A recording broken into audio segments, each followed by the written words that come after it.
Welcome. My name is Dr. George Mochocki, and you are taking me in a supervision series. So we'll be talking about first-line supervisors. This is just an overview of what the different lesson plans. I think there's 17 lesson plans in this supervision, Principles of Supervision series that you're taking with me, either online or face-to-face or one of my workshops.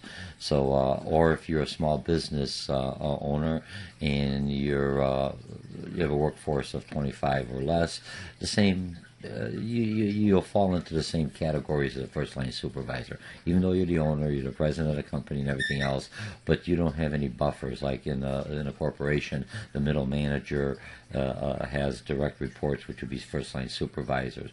So there is a cushion between the first-line supervisors and middle manager, where you, as a small business owner, you're basically the first-line supervisor, and you are the middle manager, and you are the senior management, all wrapped up in one nutshell. That's why a lot of times you see small businesses utilizing consultants, and he or she will be able to be that buffer, so they could come with recommendations. And when their team says, "Why are you doing this?" You're first, because you're that close with your workforce, whereas you have a hierarchy, you're a little bit more distance. Okay, so let's talk about what we're going to be talking about here. There's 17 lesson plans or chapters, and like I said, let's talk about what supervision is in overall. I utilize what you call concepts or mind maps. So if you're if you're taking me through at a college class or through one of the seminars that's being offered or workshops, you already have access to my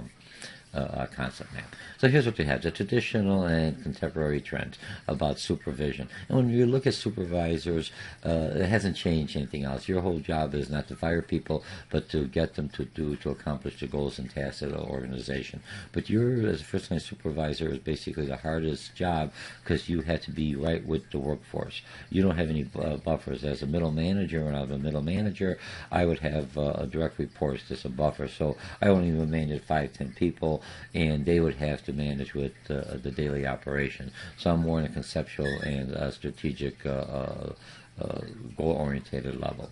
Okay, but otherwise it's still hard. And first-line supervisor, when you find out a first-line supervisor, he or she, when we look at different tasks, whether I'm looking at technical, whether I'm looking at relationships, we'll talk about later, or I'm looking at strategic or conceptual, they're more on the technical. They have to understand the task at hand, because he or she will be doing the training for new employees, and they'll be working underneath them. Whereas the middle manager, just to understand the difference, so the middle manager, I have people that will take care of the IT department, take care of my sales department, take care of my production department, or my engineering department. I'm just looking at the overview as a manager. But as a first-line supervisor, I have to understand the engineering.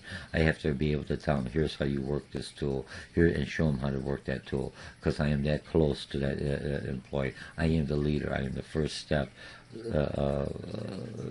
the leadership, controlling the workforce. Okay? But the things that have been changing going forward, more women are taking on leadership role, and more women are in non-traditional positions. I teach several courses on leadership, and the whole thing is focusing on women in the leadership position. And it's not that women, they manage, but there's a little difference between women and men managers, but they both have the strengths and talents, and you should be able to combine both the women's attributes and talents and the men's attributes and talents, because you're managing a diverse workforce, not only by cultural diversity, but also by different demographics and sectional, male and female. Okay, so we have that for supervisory, ensuring high quality. So what I'm talking about now, this is going to be the whole learning cycle, or the series that we'll be doing on supervision, ensuring high quality and productivity. How is it going to happen? You could, as a manager, I say I want high quality and productivity. It has to be that first line supervisor. He or she is basically with that workforce to see is what we should do to accomplish it. They're creative, out-of-the-box thinkers. They're motivators. they have a responsibility and accountability to the team, and they're good communicators. Okay, groups and teams and powerful meetings.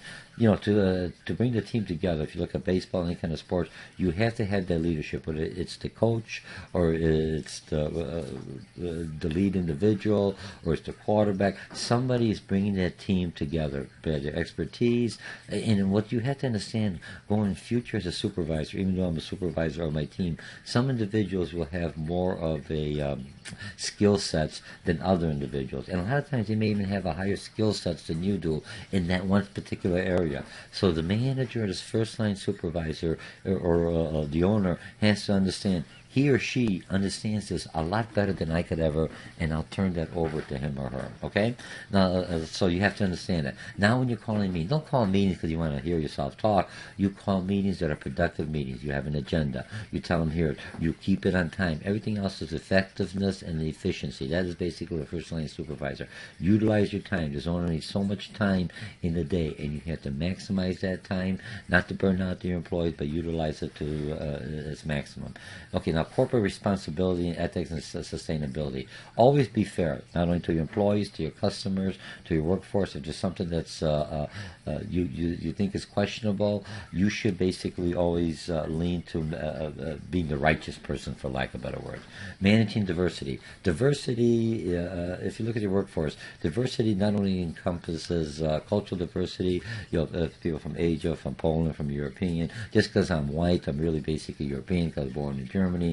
I'm Polish. I speak Polish. So when you really look, you can't look at my features. My ex-son-in-law was Jamaican, and I said, "Well, you're African American." "No, I'm Jamaican." And then the other one's from Macedonia. I said, "Well, you look a little Italian." "No, I'm not." Or Greek. "No, I'm Macedonian." So you cannot look at the features and say that this person is this. You can't put the labels on them. You may have some characteristics of a Caucasian or European, or versus an African American versus a Chinese or an Asian. But remember, that's the diversity. So now you're looking at that part of the other part of diversity. You have to look at as first time supervisor as age difference. I'm a baby boomer. I got millennials. I've got Generation X, Generation Y. Why are we doing this? You know what I mean? So when I'm looking at the different, those are generations. Then I have different diversity between my educational skills. I got people from college, I got people from high school, I have people from trade school, I have people who have very little college, English second language. So all those are diversity. I'm in different disciplines. I got marketing, I got engineering, I got sales. Do you see how when you're managing diversity, but as a first-line supervisor, you're basically, you have your team that you have to understand. You're not going to have the multiple as a corporate person that has to manage. So you, after a while, understand and manage your diversity, and as diverse as your team is. And it's probably at a small micro scale. But you have to learn about, okay, this person's Greek. Don't make any Greek jokes or anything else. But find out something about the culture. What kind of holidays do I have? Something so you could tie that person and say, hey, I understand that. I look at that. And you have somebody that's Polish, or you have someone from China, or you have someone that says, and you got the Lunar, what do you call it, Chinese New Year. Find out, bring that into your culture, and that's how you bring the diversity in the team, and everyone learns globally. Because your team is diversified, the workforce and the customers you're dealing with is in a diversified environment. All our customers are in the United States, or we're global. We have to understand and learn the other person's culture. Reaching goals and plans and controls. You have to have goals and plans. It comes down. But for my department, my goals. What are my goals for this week? What are my goals for next week? How did I meet the customer's demand? Did I reduce my expenses? Whatever.